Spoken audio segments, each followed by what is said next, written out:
हरियाणा की हर अपडेट के लिए बेल आइकन दबाएं और सब्सक्राइब करें STV हरियाणा न्यूज।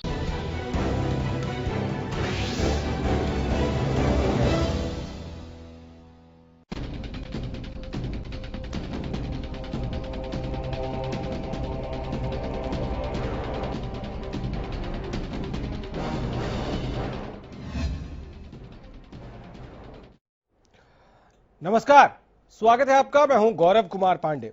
कोरोना को हराने के लिए देश के साथ ही प्रदेश में लॉकडाउन लागू है ताकि महामारी को हराया जा सके। लेकिन इस महामारी के दौर में भी हरियाणा के कुछ निजी स्कूल अभिभावकों से फीस वसूल कर रहे थे, जिसको लेकर प्रदेश सरकार ने अब पहल की है। ये रिपोर्ट देखिए।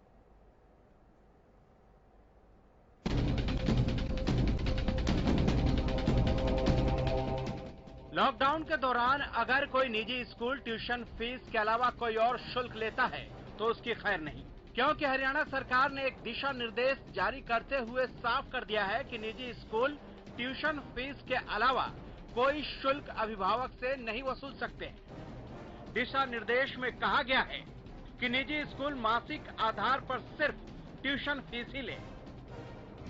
बिल्डिंग फंड, रखरखाव फंड, प्रवेश शुल्क और कंप्यूटर शुल्क स्थगित करने के निर्देश।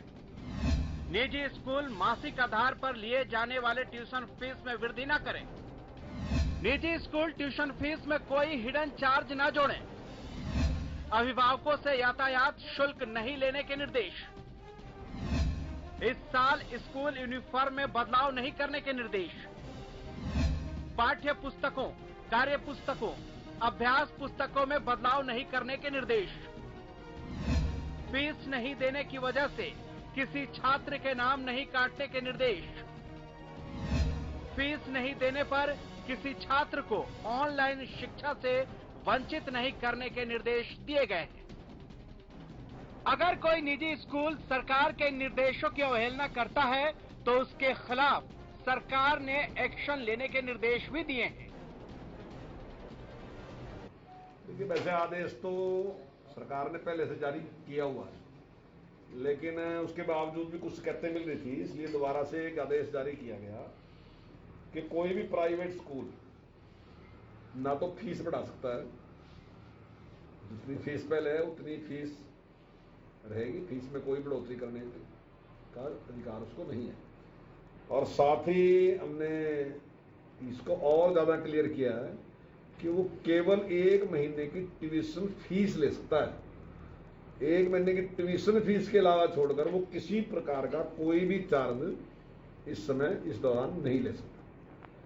ये आदेश दोबारा से आज जारी किया। और सर, अगर कोई स्कूल अवहेलना करता है इसकी, निश्चित तौर से अगर कोई भी स्कूल इसकी अवहेलना करता है तो उसके खिलाफ कानूनी कार्रवाई की जाएगी। लॉकडाउन के बीच सरकार का फैसला निजी स्कूलों में पढ़ने वाले छात्रों के अभिभावकों के लिए राहत लेकर आई है। ऐसे में सरकार के इस निर्देश का सभी निजी स्कूल सही से पालन करें, ये सुनिश्चित करने की जिम्मेदारी स्थानीय प्रशासन पर है, ताकि संकट की इस घड़ी में कोई निजी स्कूल किसी छात्र को शिक्षा जैसे मौलिक अधिकारों से वंचित न कर सके। Bureau report, Haryana news.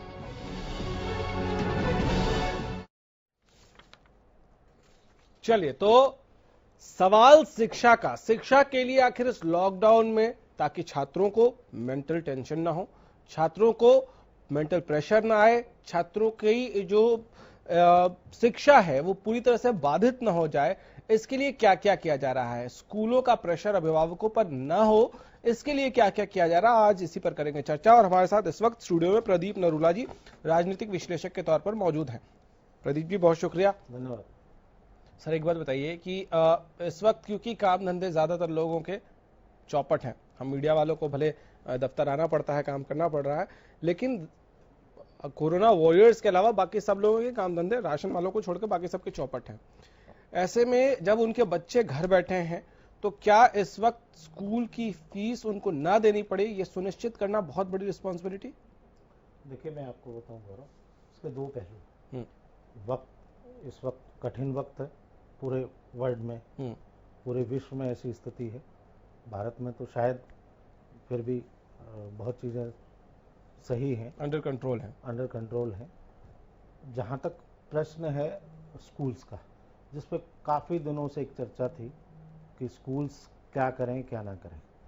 दूसरा मैं आपको बता दूं कि ऑनलाइन क्लासेस, क्योंकि ये वक्त एग्ज़ाम का वक्त है, जब इस परिस्थितियां ठीक होंगी, होप सो, क्योंकि सब आशावादी हैं कि परिस्थितियां हमारे यहाँ बहुत जल्दी ठीक होंगी, उसके बाद से बच्चों की पढ़ाई भी में भी विघ्न ना हो, सभी प्राइवेट स्कूलों ने ऑनलाइन क्लासेस भी चला रखी हैं।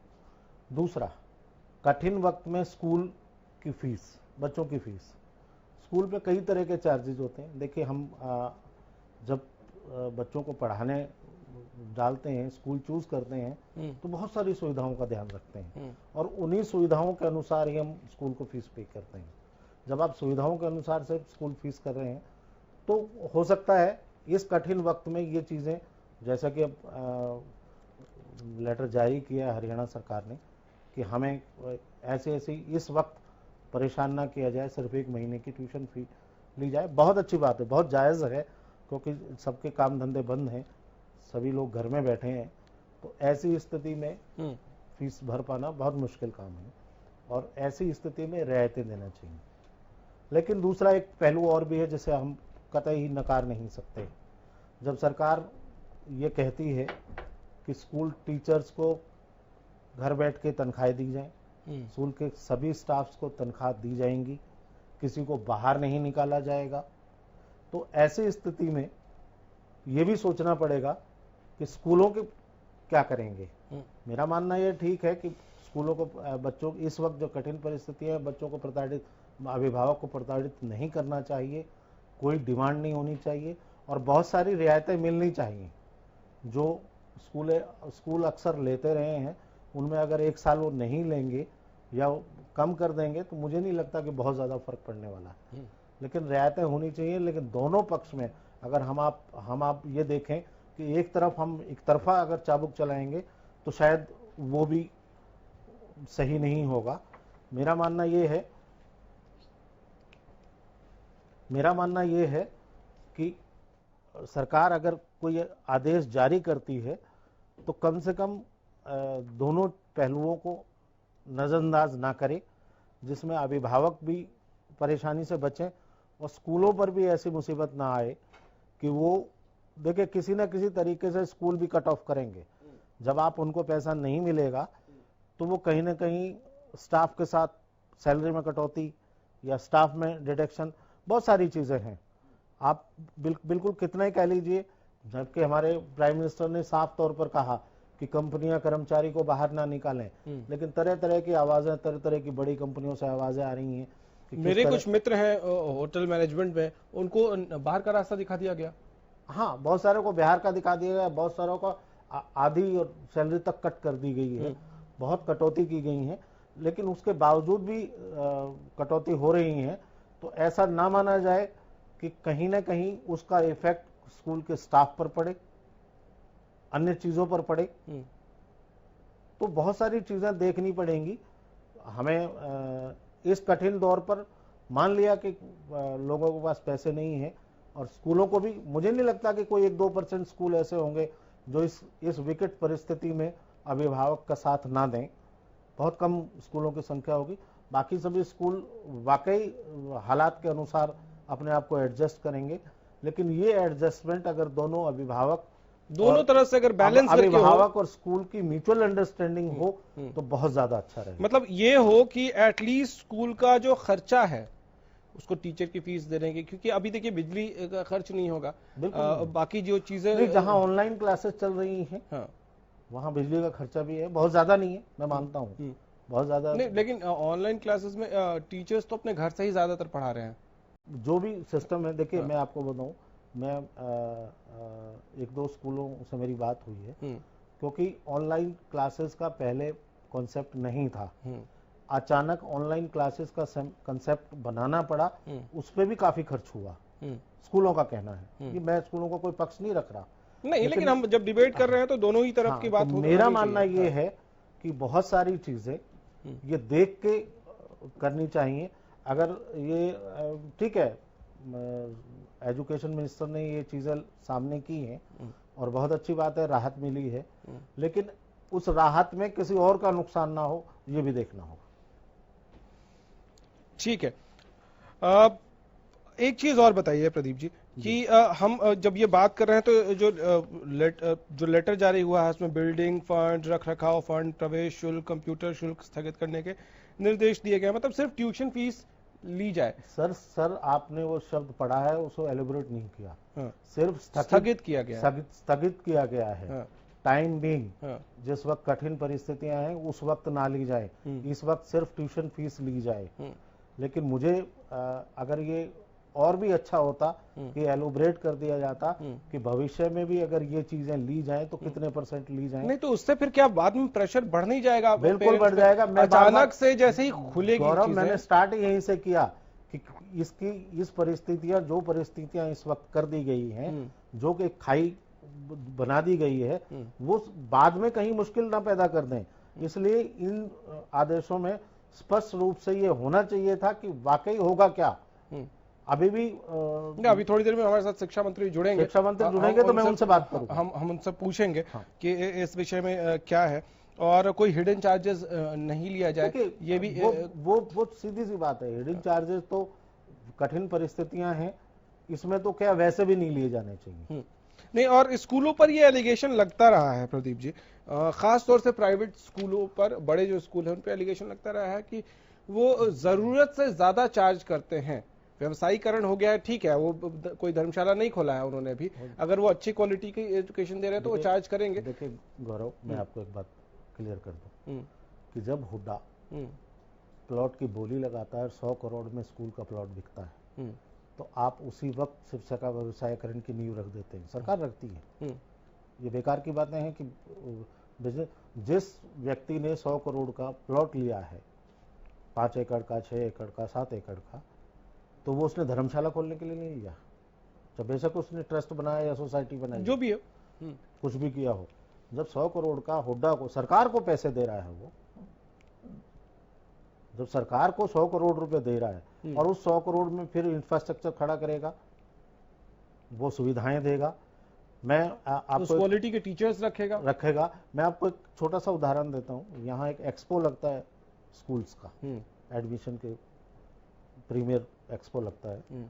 मैं वहाँ देखने चला गया तो मेरी कुछ अभिभावकों से बात हुई, तो 1-2 अभिभावकों से डिस्कस करते हुए कहा कि ये स्कूल मुझे पसंद नहीं आया क्योंकि इसमें सेंट्रलाइज एसी नहीं है। तो आप जब आप सेंट्रलाइज एसी देखते हैं स्कूल में, आप करिकुलम्स देखते हैं, एक्टिविटीज देखते हैं। अब तो ये देखते हैं कि आपका बच्चा प्लेग्राउंड में है या कैंटीन में है या क्लास में है, वो क्या कर रहा है, उसका सीसीटीवी, आप लाइव सीसीटीवी अपने फोन पे चाहिए।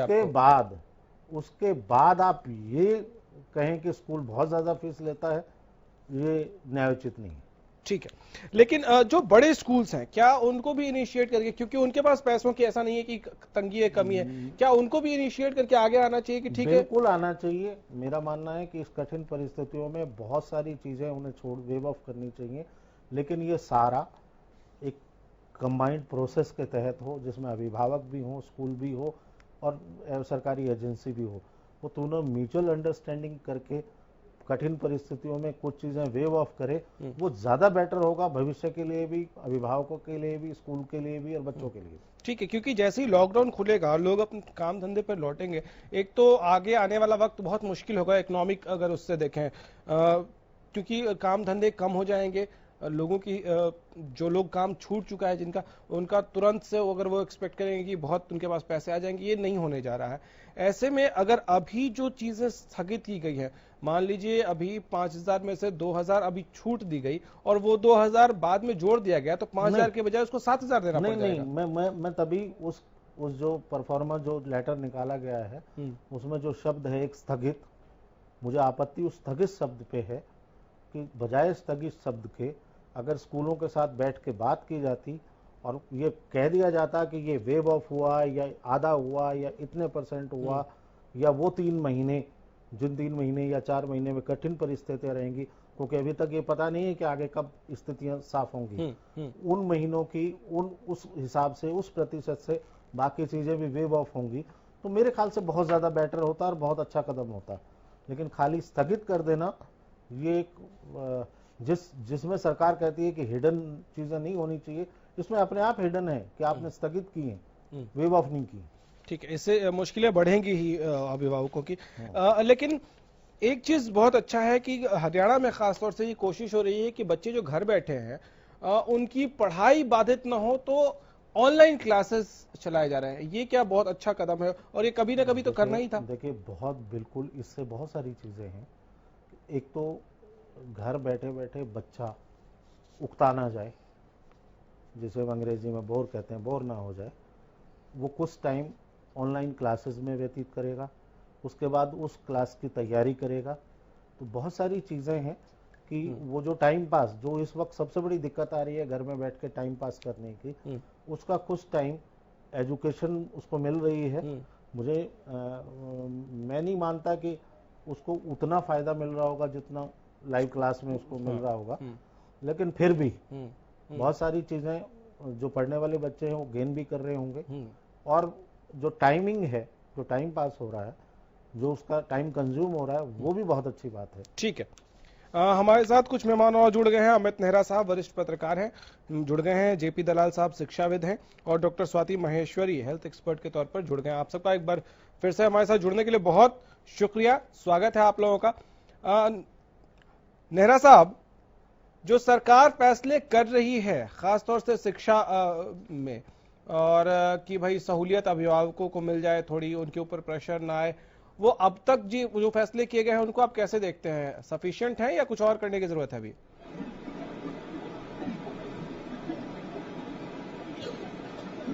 देखिए गौरव, हमें सबसे पहले ये देखना पड़ेगा कि एक लाठी से सभी को नहीं हाँका जा सकता।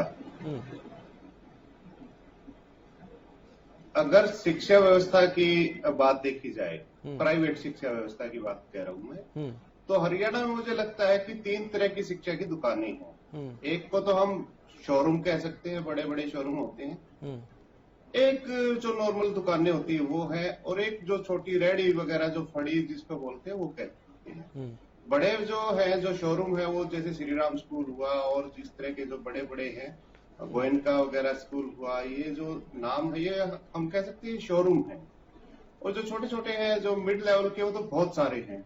और उससे छोटे छोटे जो है वो गली कूचों में जो बने होते हैं स्कूल, आपने देखा होगा, छोटे छोटे एक एक कमरे में, 2-2 कमरों में, तो वो फड़ी की तरह है। तो आपको ये समझना होगा कि सारा मामला है क्या।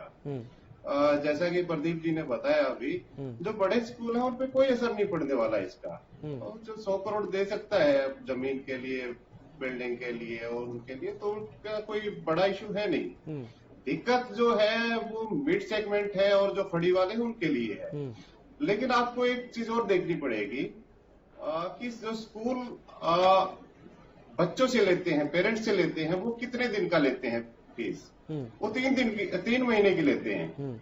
और जो स्टाफ को देते हैं वो 1 महीने की देते हैं। और यहाँ भी थोड़ा चक्कर है, बच्चों से तो एडवांस में ले ली जाती है फीसें, और स्टाफ को बाद में दी जाती है पूरा महीना करने के लिए। अब 2 महीने का उनके पास एडवांस में होता है। तो ये गोरख धंधा है, शुरू से चला रहा है। अगर इसमें थोड़ा सा व्यवधान हो गया तो मुझे नहीं लगता कोई ज्यादा वो होगा इसमें। और सबसे बड़ी बात यह है कि जो शिक्षा और स्वास्थ्य है वो स्टेट का विषय होना चाहिए, जहां तक ये लगता है, क्योंकि सरकार की जिम्मेवारी है अच्छी शिक्षा देना और नागरिकों का जो स्वास्थ्य है अच्छा होना। लेकिन बड़े दुख की बात ये है कि पिछले 20-30 साल में ये निजीकरण की तरफ जा रहा है। ये ठीक संकेत नहीं है। उसमें क्या होगा कि जिसके पास पैसे होंगे वो अच्छा जिएगा, अच्छे उसके बच्चे पढ़ेंगे। ये एक सुखद संकेत नहीं है। धीरे धीरे क्या है कि हमें वापस सरकारीकरण की तरफ आना पड़ेगा। और उसके लिए क्या है कि उसके लिए अभिभावक भी जिम्मेदार हैं, सरकार भी जिम्मेदार होनी चाहिए, और जो शिक्षक है पढ़ाने वाले वो भी जिम्मेदार होने चाहिए स्कूलों के, सरकारी स्कूलों के। तभी इसको इसी व्यवस्था को पटरी पे लाया जा सकता है। ठीक है। 1980 के दशक के बाद का जो अगर हम विरा देखें, युग देखें, तो उसमें निरंतर मेरा साहब आपको रोक रहा हूँ, आपका विजुअल नहीं आ रहा है, इसलिए आपको रोक रहा हूँ। आपकी सिर्फ ऑडियो आ रही है, अभी उसको ठीक करते हैं आपको दोबारा सवाल पूछेंगे। प्रदीप जी, मुझे एक चीज बताइए कि इस वक्त को क्या एक पॉजिटिव अगर तरीके से देखें तो क्या ये वक्त है कि जब हम पूरे अपने एजुकेशन सिस्टम को रिवाइव करने की तरफ से देख सकते हैं? हम इस वक्त जो विषय है वो इन कठिन परिस्थितियों में अभिभावकों के हित की बात करनी चाहिए। हमारा शिक्षा सिस्टम क्या है, वो ये जो वक्त है वो बहस करने का नहीं है। ना ही हम इन कठिन परिस्थितियों में शिक्षा पद्धति को रिवाइव कर सकते हैं, क्योंकि ना ही तो ऐसा वक्त है और ना ही ना मौका है ना दस्तूर है। क्योंकि इस वक्त जो परेशानियां हैं कि क्या इस वक्त अच्छे से अच्छा अभिभावक भी, अच्छे से अच्छा बिजनेसमैन भी, अच्छे से अच्छा सर्विस क्लास ऑफिसर भी इन परिस्थितियों में क्या फीस भरने की स्थिति में है, क्योंकि ये वक्त री एडमिशन का वक्त है। और री एडमिशन के वक्त जितनी, ये बात ठीक है कि जो अपर लेवल के स्कूल हैं, जैसे अमित ने कहा अभी कि अपर लेवल के स्कूल हैं, उन पर ना तो स्कूलों पे कोई फर्क पड़ने वाला, ना वो बच्चे जो इन स्कूलों में जाते हैं उनके अभिभावकों को कोई फर्क पड़ने वाला इनकी फीस से या उससे। जो फर्क पड़ने वाला है वो लोअर मीडियम क्लास जो अपने से ऊपर स्कूल को बच्चे के लिए देखता है, बिल्कुल उस पे फर्क पड़ेगा। बिल्कुल, नीचे ये वाले बहुत बड़ी बात कही कि नीचे वाले मिडिल पे क्लास, नीचे वाले पे कोई फर्क नहीं पड़ने मिडिल वाला। क्लास फैमिली लेकिन वाले लोअर का सपना मीडियम, होता है। लोअर मीडियम जो अपर मीडियम पे बच्चे को पढ़ाना चाहता है, हाँ, उस क्लास में जो अपनी क्लास से ऊपर उठ के बच्चे को स्कूल देता है या शिक्षा पद्धति में लाना चाहता है, वो बहुत मुश्किल में है। और उस मुश्किल का समाधान इन दिनों में होना चाहिए और वो सरकार को करना चाहिए। मुझे नहीं लगता इस लेटर के जरिए ऐसी कोई मुश्किल का समाधान होने जा रहा है, क्योंकि कम से कम जब तक आप जिस पे आप प्रेशर डाल रहे हैं, जिसको आप बाउंड करने जा रहे हैं, उससे बैठ कर आपने बात नहीं की तो उसका कोई अर्थ नहीं है।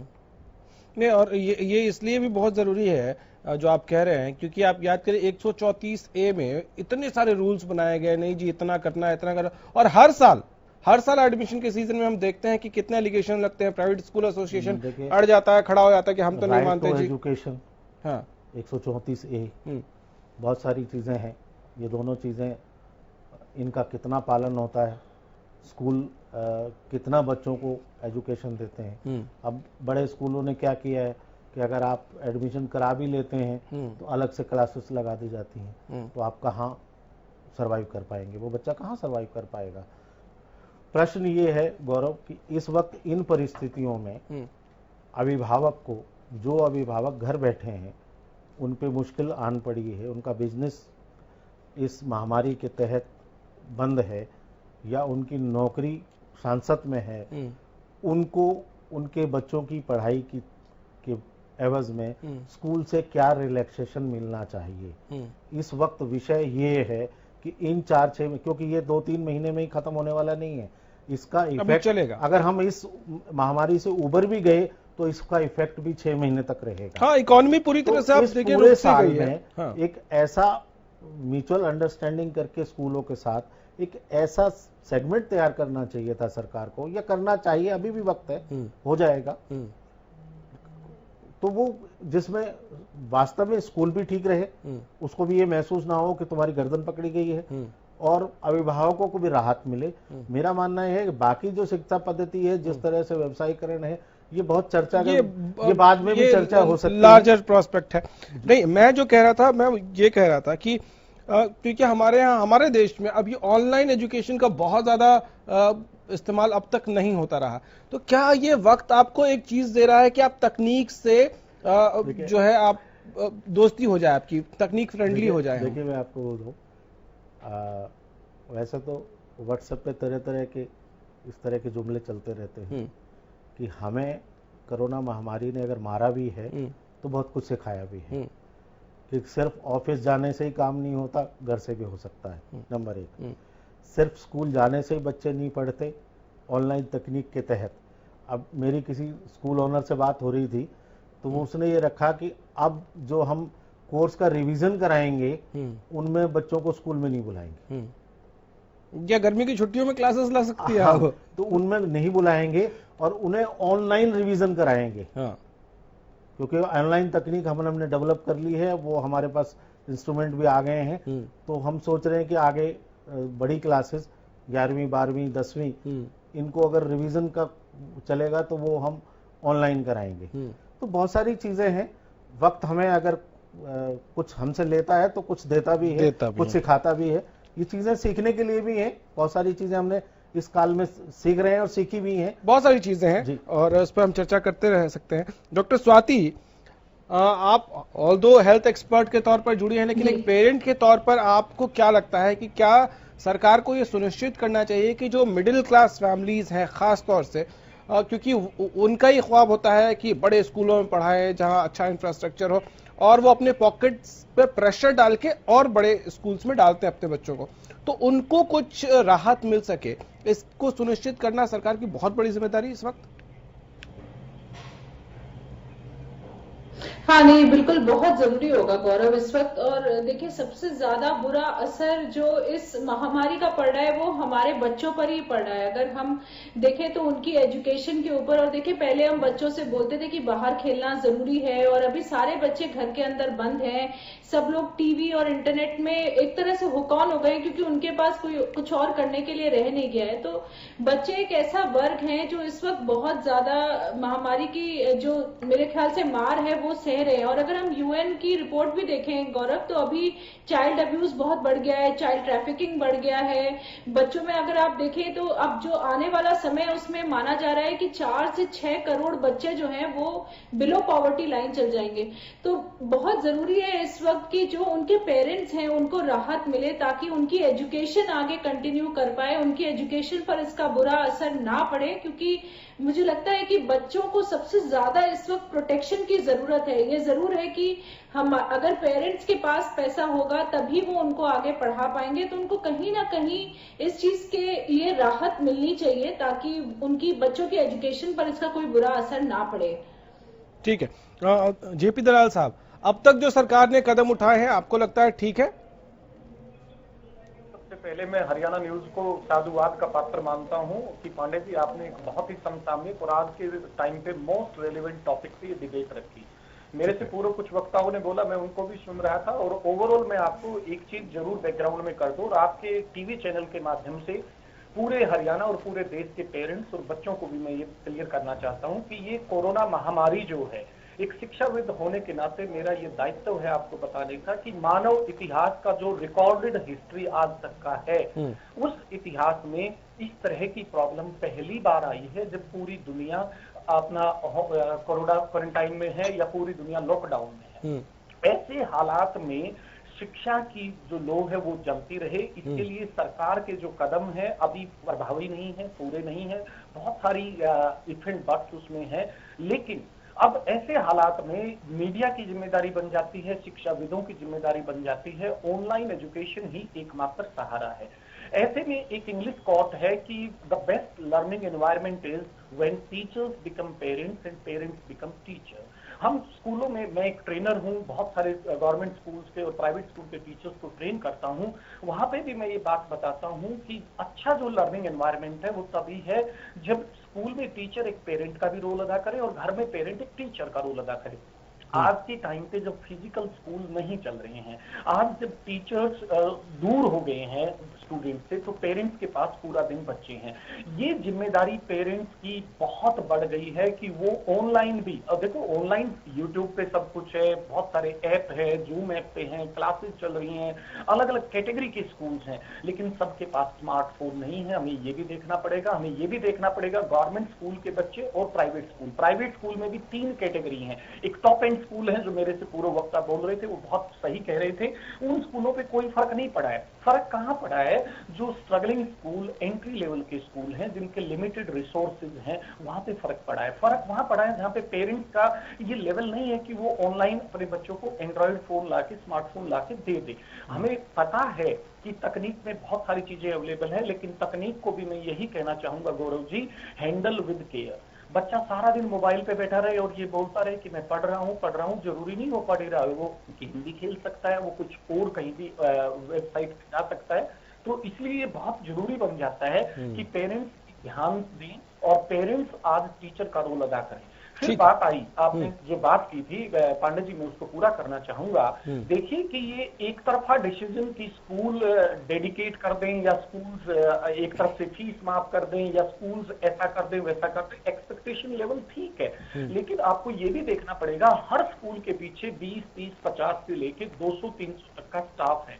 अगर स्कूल पेरेंट्स से फी नहीं ले पाएगा, हम ये मानते हैं कि हर तरह के पेरेंट्स हैं, कुछ पेरेंट्स हैं कंपलसरी ना करें, लेकिन ऑप्शनल ये रखना पड़ेगा, नहीं तो स्कूल अपने स्टाफ की सैलरी कहां से दे पाएगा। बिल्कुल, ये बहुत इंपॉर्टेंट पॉइंट है जो आपने रेज किया, हम इस पर चर्चा कर रहे थे। एक छोटे सा ब्रेक के लिए रुकना होगा, लेकिन ब्रेक पर जाने से पहले एक चीज मैं बोल दूं कि ये पेरेंट्स के लिए है कि जरूरी नहीं है कि आपके बच्चों को आप अलग से फोन ला के दें, लेकिन आप अपना जो फोन दिन भर बैठ के घर पे इस्तेमाल कर रहे हैं उससे अगर 3-4 घंटे आपका बच्चा पढ़ लेगा तो आपको भी फायदा होगा, आपके बच्चे को भी फायदा होगा। ये सुनिश्चित करें, इस चक्कर में ना पड़े कि मेरे पास तो फोन है जी, मैं बच्चे को कहां से ला के दूं। इस चक्कर में नहीं पड़ना है, अपना फोन दीजिए और पढ़ाइए। बहुत छोटा सा ब्रेक।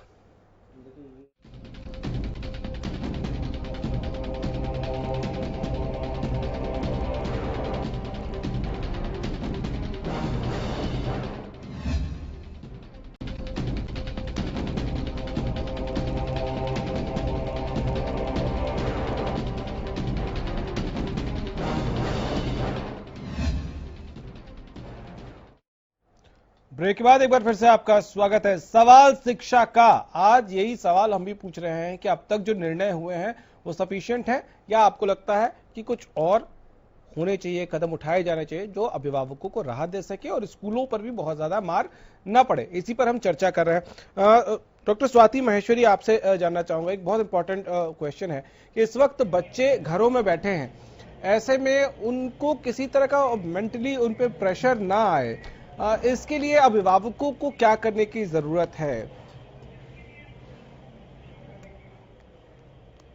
जी हाँ, देखिए गौरव, सबसे पहले तो बहुत जरूरी है बच्चों को किसी ना किसी एक्टिविटी में एंगेज करना। और जरूरी नहीं है कि वो केवल पढ़ाई ही हो, आप बच्चों को क्रिएटिव चीजों में भी एंगेज कर सकते हैं। आप बच्चों को अच्छी अच्छी डॉक्यूमेंट्रीज वगैरह दिखा सकते हैं।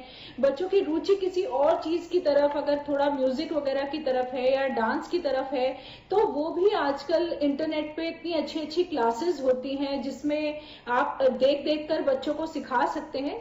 तो मेरे ख्याल से हम बच्चों का जितना ज्यादा माइंड डाइवर्ट करें, इन सब चीजों की तरफ लगाएं, उतना ज्यादा अच्छा होगा। क्योंकि देखिए, अगर बच्चे सारे टाइम टीवी देखेंगे, अगर वीडियोस देखेंगे, उनसे उन्हें कुछ खास मिलता भी नहीं है, केवल उनकी आंखें खराब होती हैं और कुछ ज्यादा फायदा नहीं होता।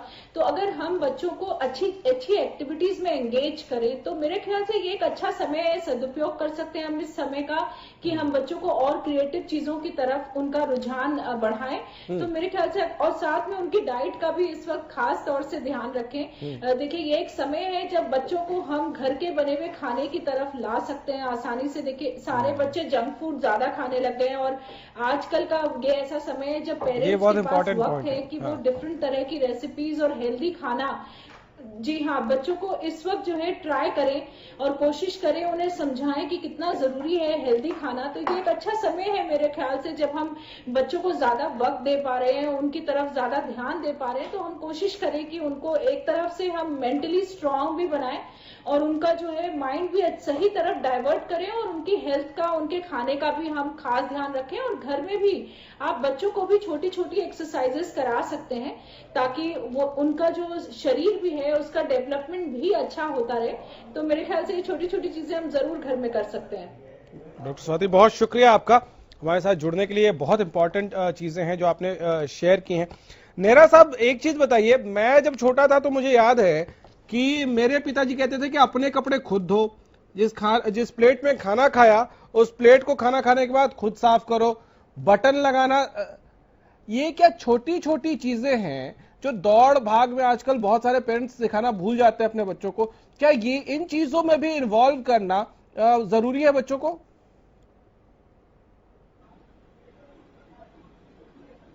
देखिए, और मैं सुन रहा था सभी प्रतिभागियों की बात, वो बार बार जो टेक्नोलॉजी इंट्रोड्यूस करने का कह रहे हैं, उसके फायदे भी हैं, नुकसान भी हैं। देखिए, स्कूल में क्यों भेजा जाता है बच्चों को? स्कूल में जो सिलेबस होता है वो मतलब 3-4 महीने में कंप्लीट हो सकता है घर पे रह के। विदेशों में ऐसे बहुत से उदाहरण हैं जहाँ पे माँ बाप इतना नहीं अर्न कर पाते कि वो बच्चों को स्कूल में भेज सकें, किसी भी अच्छे स्कूल में। तो वो वहाँ पे वर्क एजुकेशन फ्रॉम होम का भी एक कंसेप्ट है। वहाँ पे माँ बाप अपने बच्चों को घर पे पढ़ाते हैं और एक निश्चित समय के बाद उनको परीक्षा दिलवाने चले जाते हैं बोर्ड्स वगैरह में जो निर्धारित है सरकार द्वारा। लेकिन इन सभी बातों में ये है कि स्कूल जरूरी क्यों है, हमें ये भी सोचना पड़ेगा। स्कूल क्या है कि एक सामाजिकता भी सिखाते हैं हमें, सोशल एटिकेट्स हैं जो, और सबसे बड़ी बात ये है कि उससे बच्चा एक्टिव भी रहता है, फिजिकली एक्टिव। अगर ये सारी चीजें इंट्रोड्यूस कर दी जाएंगी ऑनलाइन और जो कंप्यूटर से, मोबाइल से अगर सारी एजुकेशन हो जाएगी, तो देखिए लाइफस्टाइल डिजीज जो है उनका खतरा बढ़ जाएगा, मोटापा बढ़ेगा, ओबेसिटी बढ़ेगी, बीपी बढ़ेगा, और जितनी भी जो लाइफस्टाइल से रिलेटेड है, जो इनएक्टिव रहने से डिजीज होती है, वो भी बढ़ेगी। अभी आपने बात की कि जो घर के काम सिखाना है, तो देखिए उसमें स्कूल जाना या ना जाना इतना मायने नहीं रखता। तो पांडे जी, आप स्कूल में तो जाते होंगे उस टाइम भी। बिल्कुल। तो आज भी जब बच्चे जाते नहीं तो, लेकिन आजकल के माँ बाप के पास वक्त नहीं होता ना सर। ये मस्ट होना चाहिए। हाँ तो बिल्कुल बिल्कुल नहीं, वक्त की बात नहीं है, ये एक मेंटेलिटी है कि उनको ये है कि इनको पढ़ाने का कहे जाओ तो पढ़ेंगे, ऐसी बात नहीं है। एक टाइम फिक्स होना चाहिए जिससे वो सोशल एक्टिविटीज में भाग लें, घर कैसे चलता है आगे, क्योंकि एक सर्टेन एज के बाद उनको समाज में भी जाना है, एंटर होना है, उनका भी परिवार आगे जाना है, तो उनको ये पता होना चाहिए कि आपको करना क्या है, आपके दायित्व क्या, आपके ड्यूटीज क्या है, आपको क्या करना है क्या नहीं करना, तो ये तो होना ही होना है। अब बात आती है वापस लौट के उस पे, तो इसका देखिए जो आज के दिन जो संकट आया है पूरे देश के एजुकेशन सिस्टम पे, तो उसका तो एकमात्र इलाज ये है कि सरकारीकरण होना चाहिए दोबारा एजुकेशन का। और उसमें सबसे बड़ी बात ये है कि हम सभी का भी रोल है। आज तो देखिए ये जो कोविड-19 के कारण ये इशू उठा है कि ये समस्या आ गई है। आप अगर ध्यान दें, हमने हरियाणा न्यूज पे भी चलाया था कि 2016-17 में जो अभिभावकों का एक प्रतिनिधि मंडल मिला था मनोहर लाल जी से, अपने सीएम मनोहर लाल से करनाल में, तो उनकी बहुत सारी डिमांडें थी। एक तो ये थी कि जो फीस स्ट्रक्चर है वो विधिवत रूप से ठीक नहीं कर रहे थे प्राइवेट स्कूल, और इस तरह जो शिक्षा का अधिकार है उसको भी फॉलो नहीं कर रहे थे। तो एक पूरा ज्ञापन लेके एक प्रतिनिधि मंडल मिला था करनाल। आपको रोक रहा हूं माफी के साथ। शिक्षा मंत्री कंवरपाल गुर्जर साहब हमारे साथ जुड़ गए हैं। गुर्जर साहब, शुक्रिया, आपने वक्त दिया।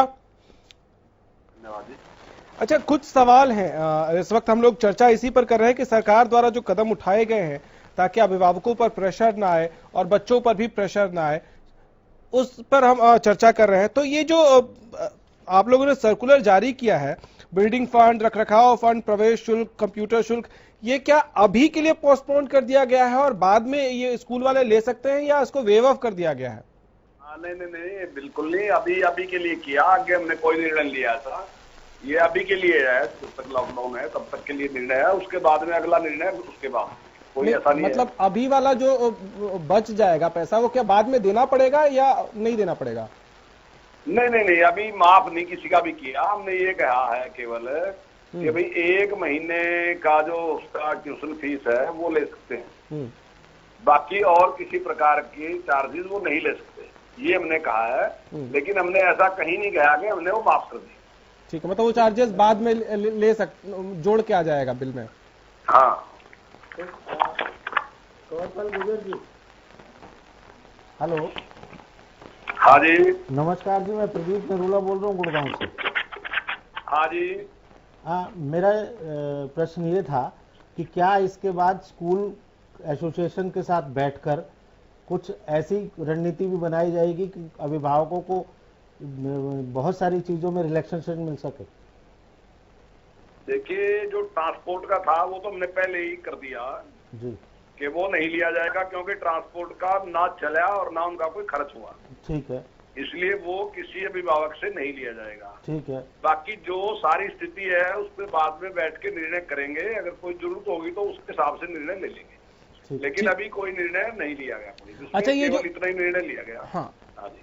ये जो ऑनलाइन एप्स, आज भी आपने एक ऐप लॉन्च किया है, इससे आपको लगता है कि पेरेंट्स को भी बहुत जरूरी है कि वो अपने बच्चों के साथ इन्वॉल्व होकर इन एप्स का इस्तेमाल उनको बताएं, सिखाएं, सिर्फ इस पर न सोचे कि उनके पास फोन नहीं है तो अपना फोन माँ बाप कहें कि नहीं जी हम तो नहीं दे रहे हैं? देखिए, ये जो संपर्क फाउंडेशन है उसने जो संपर्क ऐप ये चालू किया है ना जी, ये बहुत ही इंटरेस्टिंग है। अगर आप देखोगे ना जी, इतना इंटरेस्टिंग है कि अगर एक बार हमने इसमें बच्चों को लगाया ना जी, तो मैं समझता हूँ बच्चे अपने आप ही बड़ा इंटरेस्ट लेंगे। किसी को जरूरत नहीं है, बस खाली ये है कि माँ बाप थोड़ा इंटरेस्ट लेके उसको शुरू कर दें। और जैसे ही वो शुरू होगा, मैंने अपने आप भी देखा है, बहुत अच्छा है, अच्छी कार्टून फिल्में जो है उनकी बनाई है और उसमें वो शिक्षाप्रद है काफी, बहुत ही अच्छी। ठीक है। अच्छा, एक बार और, क्योंकि बहुत सारा कंफ्यूजन है इस वक्त पेरेंट्स के मन में भी, टीचर्स के मन में भी। सरकार ने जो फैसले लिए हैं इस वक्त, अगर उसमें महत्वपूर्ण फैसले एक बार शिक्षा मंत्री खुद बताएंगे तो लोगों का कंफ्यूजन जो है वो दूर हो जाएगा। क्या क्या अभी तक फैसले लिए गए हैं?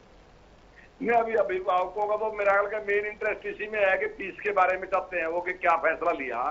तो फीस के बारे में बिल्कुल क्लियर है कि हमने कहा है कि 1 महीने की फीस जो ट्यूशन फीस है केवल वही वो अभिभावकों से ले सकते हैं।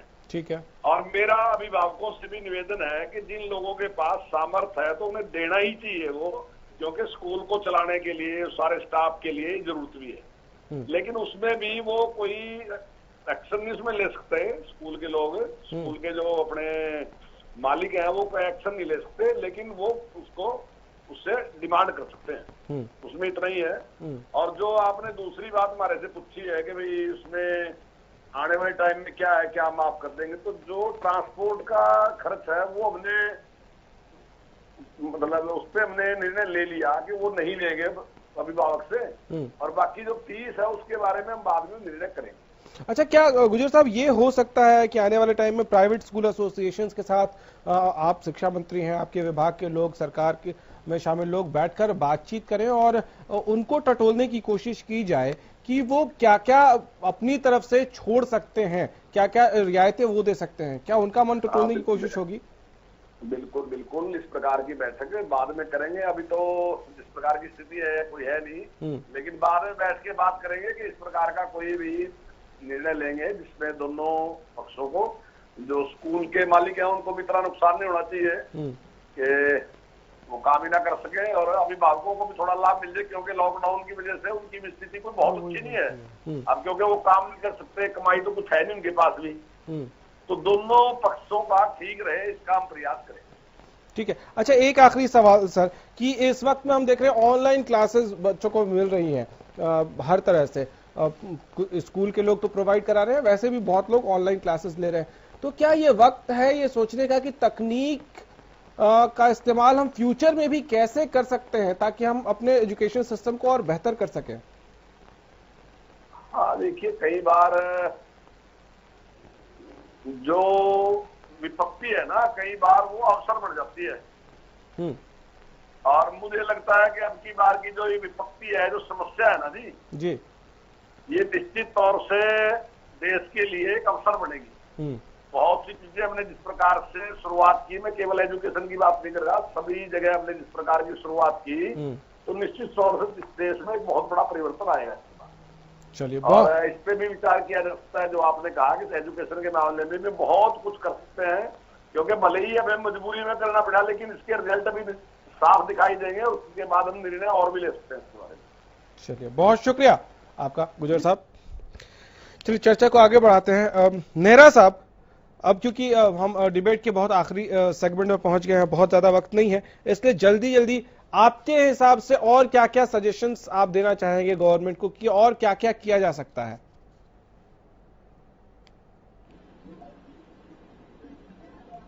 मेरे से पूछ रहे हैं? जी जी जी। हाँ गौरव, देखिए बात ये है कि सबसे पहले तो ये होना चाहिए कि मैं बार बार एक ही बात कह रहा हूँ कि समान शिक्षा का अधिकार हर बच्चे को होना चाहिए। ये नहीं कि कुछ बच्चे बहुत बढ़िया शिक्षा ग्रहण करें और कुछ बिल्कुल निम्न स्तर पे रहें। अगर देखिए हमें आपको समानता का अधिकार देना है किसी नागरिक को, तो सबसे पहले उसका ये है कि एक ही शिक्षा हो। तो उसमें ये है कि जो हमारा शिक्षा का बजट है उसका पैसा ठीक लग रहा है या नहीं लग रहा है, उसके ऊपर चर्चा होनी चाहिए। और इस तरह की जो प्रॉब्लम है वो तो खड़ी होंगी ही नहीं। हम देखिए लगभग 1 घंटा हो गया हमें चर्चा करते हुए, कहीं हमने सरकारी स्कूलों की चर्चा की? क्या उनके आगे संकट ऐसा है सरकार के आगे कि सरकारी कर्मचारियों को, सरकारी अध्यापकों को, सरकारी प्रिंसिपलों को वेतन कहां से देगी सरकार? सरकार मैनेज कर लेती है। दिक्कत ये है कि हम प्राइवेट की चर्चा कर रहे हैं, हम एक बहुत बड़े सेगमेंट को हम नजरअंदाज कर रहे हैं। अगर ये चीजें हो जाए एप्लीकेबल कि हर जगह एक जैसी शिक्षा हो, हम एक मॉडल ले सकते हैं, नवोदय विद्यालय हैं जैसे, सेंट्रल स्कूल हैं, तो इनके आधार पे इस तरह के स्कूल बनाए जाएं जिसको सरकार ही संचालित करे। मैं एक बात कहता रुक गया था बीच में, शिक्षा मंत्री आ गए थे कि 2016-17 में जब बड़ी दिक्कत थी, अभिभावक आंदोलन कर रहे थे कि जो प्राइवेट स्कूल है वो हमारी बात सुन नहीं रहे हैं, मनमानी फीस बढ़ा रहे हैं, तो मनोहर लाल खट्टर ने एक ही बात की थी मुख्यमंत्री ने उनको, जब प्रतिनिधिमंडल गया था, कि आप जाके स्कूलों से समझौता कर लो, प्राइवेट स्कूलों से, नहीं तो आप अपने बच्चों का भविष्य खराब कर लोगे। तो उससे बेबसी जाहिर होती है सरकार की कि ये स्कूल कितने हद तक बढ़ गए हैं कि वो सरकार की भी नहीं सुनते, उनकी मानते ही नहीं। एक मुख्यमंत्री बेबस है उनके आगे। तो इन चीजों से निजात दिलाने का एकमात्र यही रास्ता है कि हम एक ऐसी व्यवस्था बनाएं, सरकारी स्कूली व्यवस्था, जो सबके लिए अच्छी हो, बच्चों के लिए भी ठीक हो और एक अच्छा इन्वायरमेंट मिले। इस तरह की चर्चा करने का हमें फिर वो रहेगा ही नहीं, कुछ कोई मतलब ही नहीं रहेगा। जी गौरव। ठीक है नरूला साहब, ये जो हम बातें कर रहे हैं या जो नेहरा साहब कह रहे हैं, क्या हम इसमें दिल्ली की तरफ देख सकते हैं कि दिल्ली में जिस तरह से राज्य सरकार ये दावा करती है, केजरीवाल सरकार, कि हमने स्कूल्स जो है वो बहुत अच्छे कर दिए? देखिए गौरव, मैं आपको पहले एक बात बता दूं कि हर प्रदेश की और हर देश की अपनी अलग अलग परिस्थितियां होती हैं। आप किसी भी मॉडल को कहीं आकर अप्लाई करके उसे ये चाहें कि वो वहां सक्सेस हो जाएगा, मुझे नहीं लगता कि वो उतना प्रभावी हो सके जहां दूसरी जगह। जैसे हम विकास में गुजरात मॉडल की बात करते हैं, एजुकेशन में दिल्ली मॉडल की बात करते हैं, हर एक की अलग अलग परिस्थितियां हैं। अब आप देख लीजिए, हमारे यहाँ 2 इलाके हैं, गुड़गांव और जिसके बिल्कुल टच करता है मेवात। आप मेवात में वो चीजें प्रभावी नहीं हो सकती जो आप गुड़गांव में प्रभावी कर सकते हैं। और जो सेगमेंट गुड़गांव में रहता है, जिनको जो जितने धान्य प्रभावशाली या धन धान्य से भरपूर लोग हैं, वो देखिए, अगर गोयनका गुड़गांव में, श्रीराम गुड़गांव में, जैसा अमित कह रहे थे कि हमारे उस टाइप के स्कूल गुड़गांव में हैं, अब मेवात में खोल के दिखा दीजिए ना। तो बहुत सारी चीजें हैं कि वो ठीक है कि कुछ चीजें वहां से ली जा सकती हैं, हर मॉडल से, एजुकेशन मॉडल से, दिल्ली के मॉडल से भी कुछ चीजें ली जा सकती हैं, लेकिन हर इलाके को, हर प्रदेश को अपनी परिस्थिति के अनुसार से पॉलिसी बनानी पड़ेगी, तभी वो प्रभावशाली रहेगी। चलिए, बहुत शुक्रिया आप दोनों का हमारे साथ जुड़ने के लिए। लेकिन पेरेंट्स के लिए बहुत जरूरी है भाई, सरकार को जो करना है, सरकार अपनी तरफ से कदम उठा रही है, सरकार अलग अलग तरीकों से राहत देने की कोशिश करेगी, ये हम उम्मीद भी कर रहे हैं और सरकार ने कदम भी उठाए हैं। लेकिन इन सब के बीच सबसे ज्यादा जरूरी हो जाता है पेरेंट्स के लिए कि इस वक्त अपने बच्चों के साथ आप क्वालिटी टाइम स्पेंड करें, उनसे बात करें, उनको चीजें सिखाएं, कुछ नया करने की कोशिश बच्चे अगर खुद से नहीं कर रहे हैं तो आप उनके साथ बहुत कुछ ऑनलाइन सीख भी सकते हैं, सिखा भी सकते हैं। तो ये डिपेंड आप पे करता है कि आप बच्चों के साथ इस समय को कैसे व्यतीत करते हैं। फिलहाल इतना ही, इजाजत दीजिए, नमस्कार।